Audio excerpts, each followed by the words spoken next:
በዛሬው የመረጃ ሰዓታችን ከምንመለከታቸው ውስጥ ለሰባተኛው ሀገራዊ ምርጫ እጩዎችና መራጮች በኦንላይን መመዝገብ የሚችሉበት ሶፍትዌር መዘጋጀቱን ሰምተናል።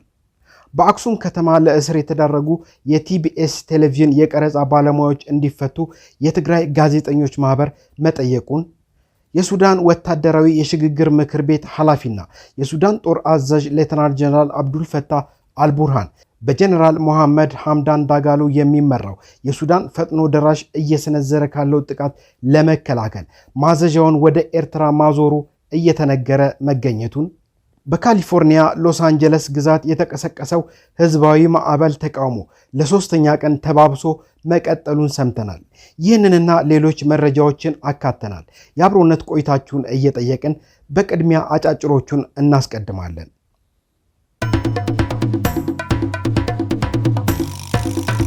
የሶማሊያ ክልል ፕሬዝዳንት ሙስጠፌ መሐመድ በሰሜኑ ኢትዮጵያ ያሉ ኃይሎች ኦብነግ ጫካ እንዲገባ እያበረታቱት ነው ሲሉ ከሰዋል። ኦብነግ ጫካ እንገባለን የሚለው ሌሎች ሀገራትና ሌሎች ቡድኖች በተለይም በሰሜን ኢትዮጵያ ያሉ ኃይሎች እያበረታቱት ነው ብዬ አምናለሁ ሲሉ ነው የተናገሩት። አቶ ሙስጠፌ ከሰሞኑ በኬንያ ተገኝተው የሶማሌ ማህበረሰብ ተወካዮች እንዲሁም ኬንያ ከሶማሊያ ጋር የምትዋሰንበት ጋሪሳ ካውንቲ ባለስልጣን ጋር ውይይት አድርገዋል። ርዕሰ መስተዳደሩ በኬንያ ቆይታቸው ከቢቢሲ ጋር ባደረጉት ቃለ መጠይቅ ማንኛውም የኢትዮጵያ ጠላት ሀገራት ኢትዮጵያ ውስጥ የሚካሄደውን ጦርነት ለማበረታታት እየሞከሩ እንደሆነ ህዝቡን ለመቀስቀስ እቅድ እንዳላቸው እናውቃለን ሲሉም ተደምጠዋል። ኢትዮጵያ በዋና ከተማዋ አዲስ አበባ የባህር ኃይል ዋና መስሪያ ቤት ግንባታን ልታጠናቀቅ መሆኑ የደረሰን መረጃ አመልክቷል። ኢትዮጵያ ከ3 አስርት ዓመታት በላይ የባህር በር እንደሌላት የሚታወቅ ነው። በመቀጠል በዝርዝር ወደምንመለከታቸው መረጃዎች እናልፋለን።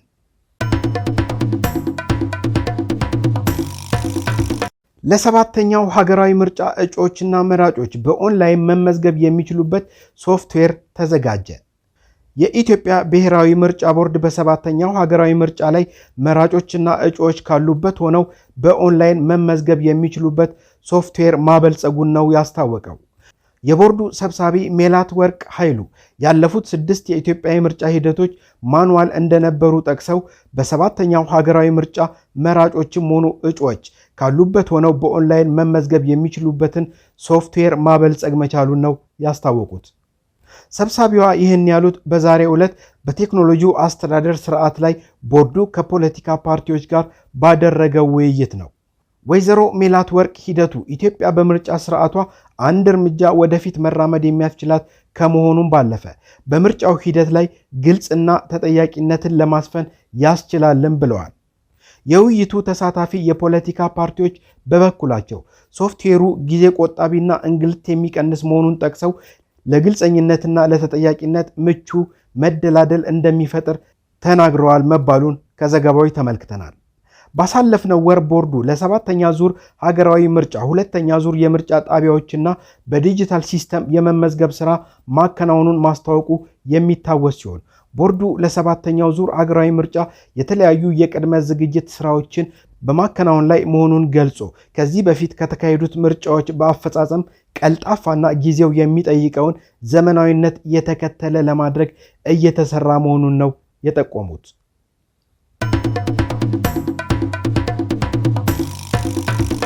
ትግራይን ከህወሓት ይታደጋታል ተብሎ የታሰበው ስምረት ፓርቲ ወይንም ዲሞክራሲያዊ ስምረት ትግራይ ፓርቲ የመጀመሪያ ስብሰባውን ትናንት ሰኔ 1 ቀን 2017 ዓ.ም በአዲስ አበባ ከተማ ማካሄዱን የፓርቲው የውጭ ግንኙነት አስተባባሪና የቀድሞ የትግራይ ክልል ጊዜያዊ አስተዳደር አመራር ፕሮፌሰር ክንደያ ገብረ ሕይወት ለአዲስ ስታንዳርድ አስታውቀዋል።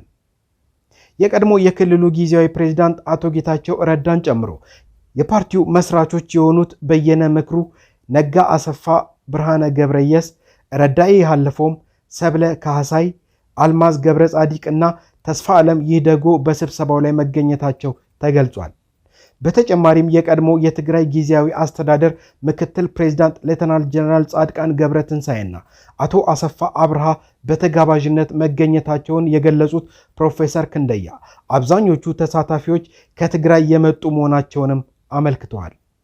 በስብሰባው የሀገሪቱ ነባራዊ ሁኔታ ግምገማ፣ የፓርቲው ረቂቅ ፕሮግራም፣ መተዳደሪያ ደንብ፣ ማኒፌስቶ ዙሪያና ቀጣይ አቅጣጫዎች ላይ ውይይት ተደርጎ ከስምምነት ላይ መደረሱን ነው የጠቆሙት። አክለውም ፕሮፌሰር ክንደያ በክልሉና በሁሉም ዞኖች አደረጃጀት መፈጠሩን ጠቅሰው እስከ መሰረታዊ ጉባኤ ድረስ በትግራይ በሁሉም ዞኖችና ወረዳዎች የሚከናወኑ ዋና ዋና ተግባራት መለየታቸውን ተናግረዋል። በቀጣይም በትግራይ ሰፋፊ የሆኑ መድረኮችና ውይይቶች እንደሚካሄዱ ነው አክለው የገለጹት። የኢትዮጵያ ብሔራዊ ምርጫ ቦርድ ለዲሞክራሲያዊ ስምረት ትግራይ ፓርቲ ወይንም ስምረት ጊዜያዊ የምዝገባ ፍቃድ ግንቦት 18 ቀን 2017 ዓ.ም መስጠቱ የሚታወስ ሲሆን በቅርቡ የፓርቲውን ምስረታ ዓላማና ርዕዮተ ዓለም በተመለከተ ለአዲስ ስታንዳርድ ገለጻ ያደረጉት የፓርቲው የውጭ ግንኙነት አስተባባሪና የቀድሞ የጊዜያዊ አስተዳደር አመራር የሆኑት ፕሮፌሰር ክንደያ ገብረሕይወት ፓርቲያቸው የሚከተለው ርዕዮተ ዓለም ህወሓትም ሆነ ኢህአዴግ በዓለም ማህበረሰብ ዘንድ ይቀርብባቸው የነበረ ሂስን ከመሰረቱ የሚያርም ነው ሲሉ መግለጻቸው ይታወሳል። አክለውም የፓርቲው ርዕዮተ ዓለም የዜጎች መብትና ነፃነት በከፍተኛ ደረጃ ማክበርና ማስጠበቅ የሚያስችል መሆኑን ጠቁመዋል። በተጨማሪም የፓርቲውን ይፋዊ ስራ መጀመር አስመልክተው ግንቦት 24 ቀን 2017 ዓ.ም ጋዜጣዊ መግለጫ የሰጡት የፓርቲው የኮሙኒኬሽን ኃላፊ የሆኑት አቶ ረዳኢ ሐለፎም በትግራይ ከተካሄደው ደም አፋሳሽ ጦርነት በኋላ በክልሉ ያጋጠሙ ችግሮችን በአዲስ አስተሳሰብ መፍታት ስለሚያስፈልግ ፓርቲው መቋቋሙን ገልጸዋል።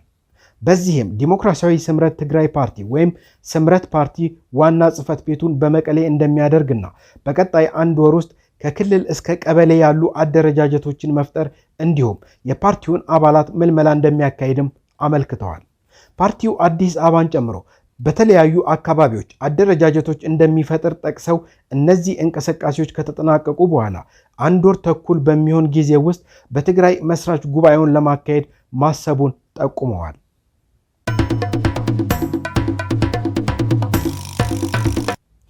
ኦነግ አዲስ አበባ የሚገኘውን ዋናው ቢሮውን ከ4 ዓመታት በኋላ እንደተመለሰለት አስታውቋል። የኦሮሞ ነጻነት ግንባር ኦነግ ከነሐሴ 2012 ዓ.ም ጀምሮ ተዘግቶ የነበረውንና በአዲስ አበባ የሚገኘውን ዋና ቢሮ በይፋ እንደተመለሰለት የፓርቲው የህዝብ ግንኙነት ኃላፊ የሆኑት አቶ ለሚ ገመቹ ለአዲስ ስታንዳርድ ገልጸዋል። በይበልጥ የአዲስ አበባ ከተማ የፖለቲካ ፓርቲዎች የጋራ ምክር ቤት የቻለውን ያህል ጫና ሲያደርግ ነበር ያሉት አቶ ለሚ የምክር ቤቱ እንዲሁም ሌሎች ተወካዮች በተገኙበት ቢሮአችንን ለማስመለስ ችለናል ብለዋል። አክለውም አቶ ለሚ ወደ ቢሮአችን እንድንመለስ የኢትዮጵያ ምርጫ ቦርድ የራሱን አስተዋጽኦ አድርጓል ሲሉም አስታውቀዋል። አያይዘውም አቶ ለሚ ፓርቲያቸው ከ200 በላይ ጽሕፈት ቤቶች እንዳሉት ጠቅሰው በቀጣይ በተዋረድ የተዘጉ ጽሕፈት ቤቶቻችን እንዲከፈቱልን ውትወታችን ይቀጥላልን ብለዋል። ወደፊትም አደረጃጀቶቻችንን ለማጠናከር ተስፋ አድርገን እንሰራለን ሲሉ ተናግረዋል ሲል አዲስ ስታንዳርድ ዘግቧል።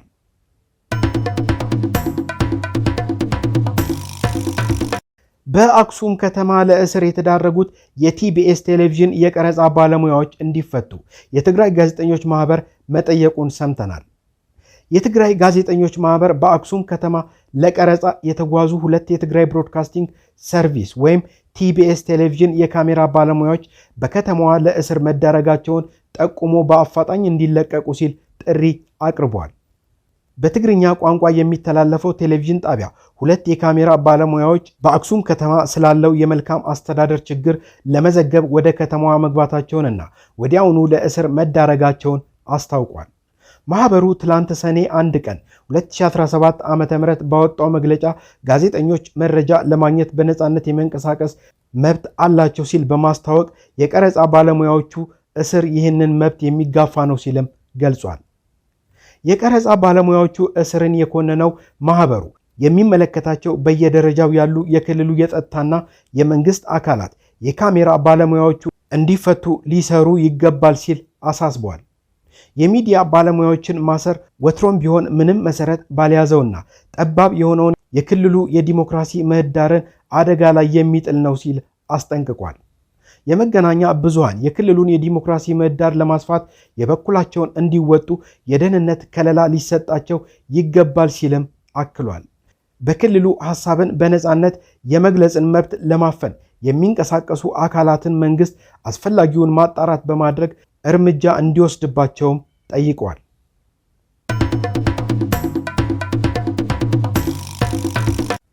የሱዳን ወታደራዊ የሽግግር ምክር ቤት ኃላፊና የሱዳን ጦር አዛዥ ሌተናል ጀነራል አብዱል ፈታህ አልቡርሃን በጀነራል መሐመድ ሐምዳን ዳጋሎ የሚመራው የሱዳኑ ፈጥኖ ደራሽ እየሰነዘረ ካለው የማያባራ የድሮን ጥቃት የሱዳን አየር ኃይል መገልገያዎችን ደህንነት ለመጠበቅ ወደ ጎረቤት አገር ኤርትራ ማዛወራቸውን በተለያዩ የመገናኛ ብዙሃን እየተዘገበ ይገኛል። ባሳለፍነው ሳምንት ኤርትራ በሱዳን የእርስ በርስ ጦርነት በቀጥታ ተሳታፊ መሆኗን በመግለጽ ኤርትራ ውስጥ ሳይቀር ዘልቀን በመግባት ጥቃት ለመፈጸም እንገደዳለን የሚል ዛቻ የተቀላቀለበት መግለጫ ላወጣው ለሱዳን ፈጣን ድጋፍ ኃይሎች አዛዥ ጀነራል መሐመድ ሐምዳን ዳጋሎ ወይም ሄሜቲ ዜናው ሰርግና ምላሽ እንደሆነለት ነው የሚጠበቀው። የኤርትራ መንግስት ልሳኖች እያስተባበሉ ነው። በኤርትራ አየር ኃይል ማዘዣና ባህር ኃይል ላይ ወሳኝ የድሮን ጥቃት ከሰሞኑ ይጠበቃል። በኤርትራ ላይ የሚፈጸመውን የድሮን ጥቃት ተከትሎ ሻዕቢያ ሙሉ ወታደራዊ አቅሙን አስተባብሮ ወደ ሱዳን የሚዘምት ከሆነ በደቡባዊው ቀይ ባህር በኩል ጥርሱን እየፋቀ አሰብ ሊገባ የተዘጋጀ ልዩ ኃይል ዝግጁ መሆኑን ነው መረጃዎች እየጠቆሙ ያሉት።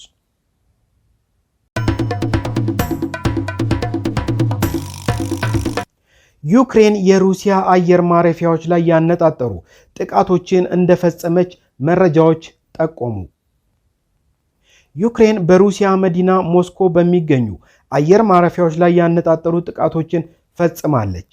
ከዩክሬን ያልታሰበ የድሮን ጥቃት በኋላ በአዲስ መልኩ ተባብሶ በቀጠለው የሩሲያ ዩክሬን ጦርነት የዩክሬን ጦር በሩሲያ ዋና ከተማ ሞስኮ የሚገኙ 2 የአውሮፕላን ማረፊያዎችን ኢላማ ያደረጉ የድሮን ጥቃቶችን መፈጸሙ ነው የተነገረው።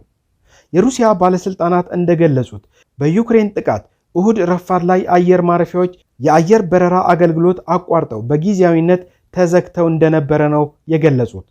የሩሲያ የአየር መከላከያ ኃይል እሁድ ጠዋት ወደ ሞስኮ የተወነጨፉ በርካታ የዩክሬን ድሮኖችን እንዳወደሙ የከተማዋ ከንቲባ ሰርጌይ ሶቢያኒን በቴሌግራም ገጽ ላይ አስፍረው ነበር። የፌዴራል የአየር ትራንስፖርት ኤጀንሲ በበኩሉ የሲቪል አውሮፕላኖች በረራ ደህንነት እንዲጠበቅ በብኑኮቮና ዶሞዴዶቮ አውሮፕላን ማረፊያዎች ጊዜያዊ የበረራ እገዳ ተጥሎ እንደነበር አምነው ከተወሰኑ ሰዓታት በኋላ ግን እገዳው እንዲነሳ ተደርጓል ማለቱን ፖለቲኮ ዘግቧል። ይሁንና በአየር ማረፊያዎች ላይ ስለደረሰው ጉዳት የተባለ ነገር የለም።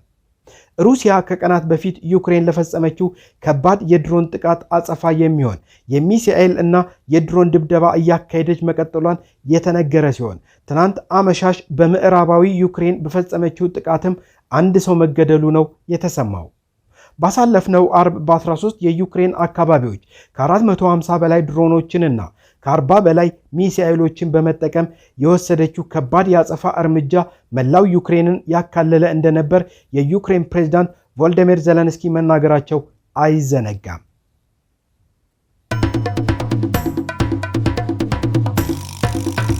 በካሊፎርኒያ ሎስ አንጀለስ ግዛት የተቀሰቀሰው ህዝባዊ ማዕበል ተቃውሞ ለሶስተኛ ቀን ተባብሶ መቀጠሉ እየተነገረ ይገኛል።